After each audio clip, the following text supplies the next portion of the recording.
Good evening friends. एक बार फिर से आप सभी का स्वागत है मेरे चैनल इंग्लिश नोटबुक में। और आज के सेशन में हम बात करेंगे प्रेजेंट कॉन्टिन्यूअस की।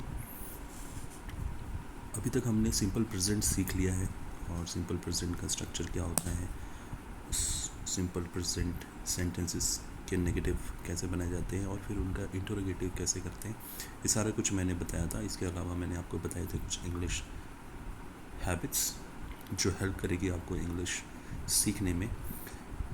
तो उन सभी से रिलेटेड अभी तक मैंने 6 वीडियोस अपलोड कर दिए हैं। आप चाहे तो उन सारे वीडियोस को चेकआउट कर सकते हैं। तो आज हम बात करेंगे प्रेजेंट कॉन्टिन्यूअस की। तो सबसे पहले बात करते हैं कि प्रेजेंट कॉन्टिन्यूअस में किस तरह के सेंटेंसेस आते हैं। ठीक है, तो ये जो वर्ड है कॉन्टिन्यूअस, इसी से अंदाज़ा लगाएंगे कि कोई भी क्रिया जो हो रही है, ठीक है, प्रेजेंट में वर्तमान में जो हो रही है, ठीक है, उसे प्रेजेंट कॉन्टिन्यूअस कहते हैं। ठीक है, कुछ एग्जांपल्स देखेंगे कि किस तरह के सेंटेंसेस आते हैं प्रेजेंट कॉन्टिन्यूअस में। तो देखिए, मैं खा रहा हूँ, ठीक है, वह सो रही है, वे नाच रहे हैं, हम खेल रहे हैं एंड तुम कपड़े धो रहे हो। तो कोई भी सेंटेंस जो कि रहा है, रही है, रहे हैं, ठीक है, इस तरह से एंड होते हैं, तो वो सारे सेंटेंसेस जो है प्रेजेंट कॉन्टिन्यूअस में आते हैं।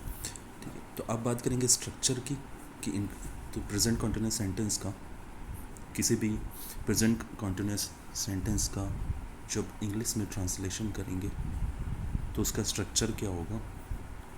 तो स्ट्रक्चर होगा ये, स्ट्रक्चर होगा subject plus is am are में से कोई एक प्लस V4 प्लस प्रेडिकेट।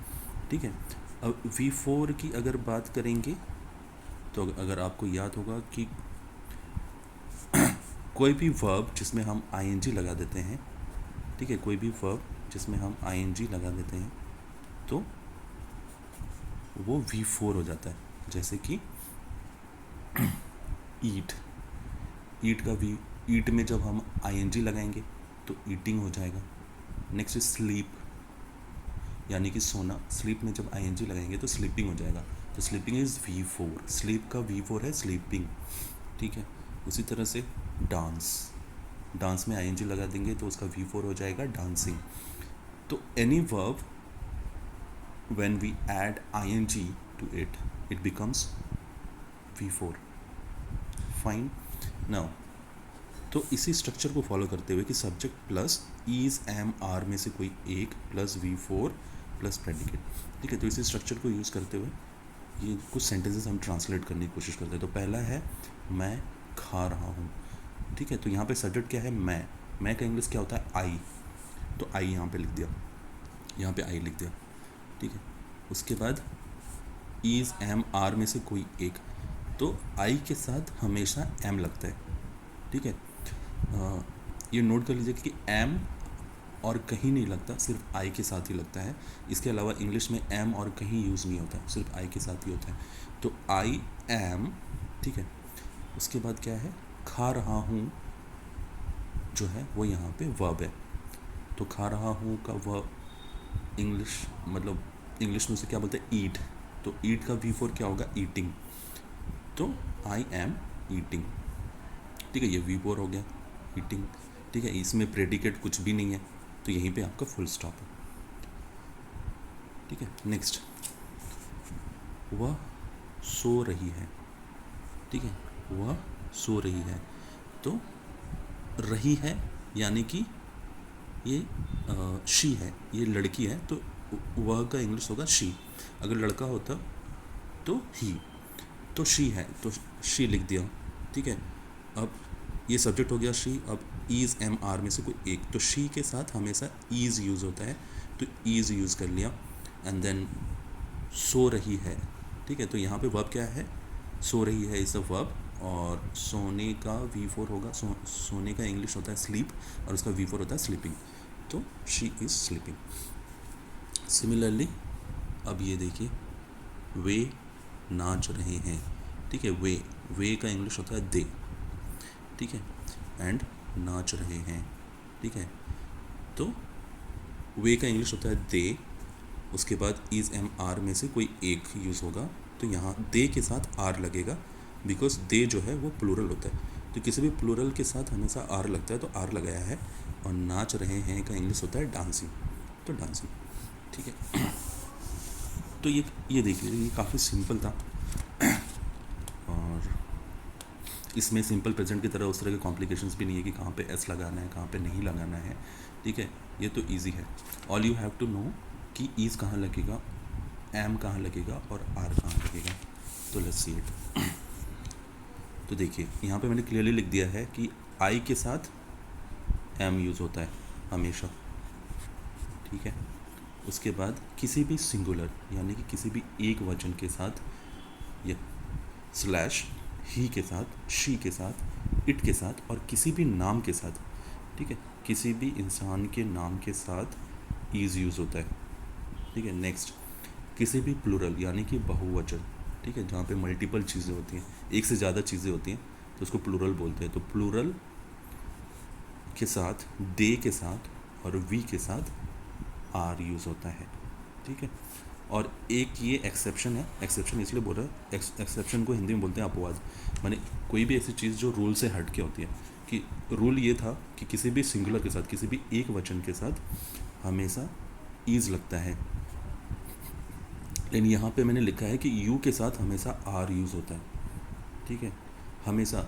देखिए अब यू क्या होता है, अगर हम बोलते हैं तुम, तो भी हम यू बोलते हैं, अगर हम बोलते हैं कि तुम लोग, तो भी हम यू ही बोलते हैं। सो इसी रीज़न से यू के साथ हमेशा आर यूज़ होता है। आपने कभी किसी को ये बोलते हुए नहीं सुना कि यू इज़, ठीक है, यू इज़ स्टूडेंट, ऐसा कभी बोलते हुए नहीं सुनेगा। लोग हमेशा बोलते हैं यू आर, ठीक है। तो चाहे वो एक वचन हो या बहुवचन हो, तुम हो या तुम लोग हो, ठीक है, यू के साथ हमेशा आर यूज़ होता है। तो इस स्ट्रक्चर को फॉलो करते हुए कि subject plus is am are plus V4 plus predicate, जो कि सिंपल प्रेजेंट, सॉरी, जो कि प्रेजेंट कॉन्टिन्यूअस का स्ट्रक्चर है। Let's do some translations here, कुछ ट्रांसलेशंस करते हैं। पहला है हम फुटबॉल खेल रहे हैं, ठीक है। तो यहाँ पे सब्जेक्ट क्या है, यहाँ पे सब्जेक्ट क्या है, हम, तो हम का इंग्लिश क्या होता है, वी, ठीक है। और हमने यहाँ पे क्लियरली लिख दिया है कि वी के साथ आर यूज़ होता है, तो इसलिए वी ये सब्जेक्ट हो गया, ठीक है। वी के साथ क्या यूज़ होता है, आर, तो आर यहाँ पे हो गया। देन खेल रहे हैं, ठीक है, खेलना का इंग्लिश होता है प्ले, और प्ले का V4 होता है प्लेइंग, तो प्लेइंग लिख दिया। उसके बाद हमारा प्रेडिकेट क्या बचा, फुटबॉल, जो बच गया क्या, वो था फुटबॉल, तो football, so we are playing football. Next, मैं नाश्ता कर रही हूँ, ठीक है, मैं नाश्ता कर रही हूँ, तो यहाँ पे सब्जेक्ट है मैं, तो मैं की इंग्लिश होती है आई, और जैसे मैंने बोला कि आई के साथ हमेशा एम यूज़ होता है, तो you will use am. And then नाश्ता कर रही हूँ, ठीक है, कर रही हूँ, आई एम हैविंग ब्रेकफास्ट, ठीक है। नाश्ता इज़ योर प्रेडिकेट यहाँ पे, और आपका जो वर्ब है इज़ हैविंग, ठीक है, नाश्ता कर रही हूँ। लोग ऐसे बोलते मैं नाश्ता कर रही हूँ, तो आप ऐसा भी लिख सकते हो कि आई एम ईटिंग ब्रेकफास्ट, ये भी लिख सकते हो, ठीक है।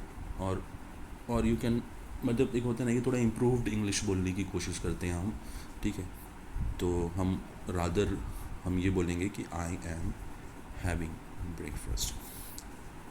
नेक्स्ट है एक और एग्जांपल है, मैं कपड़े धो रही हूँ, ठीक है, मैं कपड़े धो रही हूँ, तो यहाँ पे फिर से मैं आ गया, मैं का इंग्लिश होता है आई, और आई के साथ हमेशा यूज़ होगा एम, तो एम लिख दिया, ठीक है।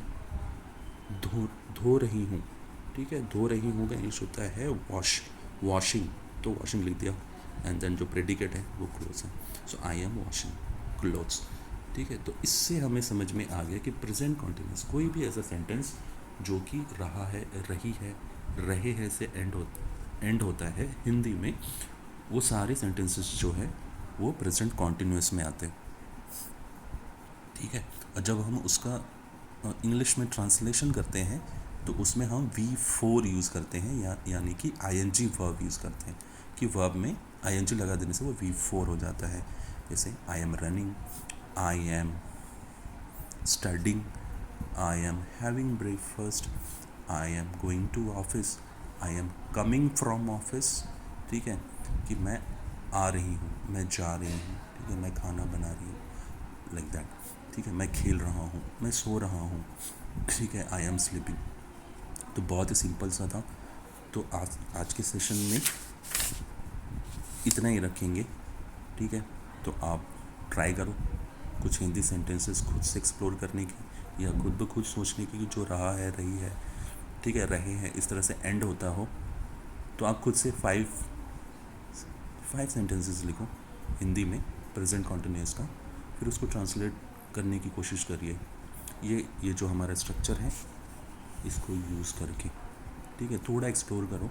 एक्सप्लोर करने से भी काफ़ी कुछ सीखने को मिलता है। जब आपके पास बनी बनाई चीज़ें रख दी जाती है तो आपके अंदर वो जो एक्सप्लोर करने की जो एबिलिटी रहती है वो कम हो जाती है। तो आप जब एक्सप्लोर करते हो तो और बेटर सीखते हो। तो एक्सप्लोर योर सेल्फ, ठीक है, खुद से सोचो प्रेजेंट कॉन्टिन्यूस के sentences in Hindi and then translate them. Fine. तो चलिए फिर, तो आज के लिए इतना ही, फिर मिलेंगे अगले सेशन में। Bye bye.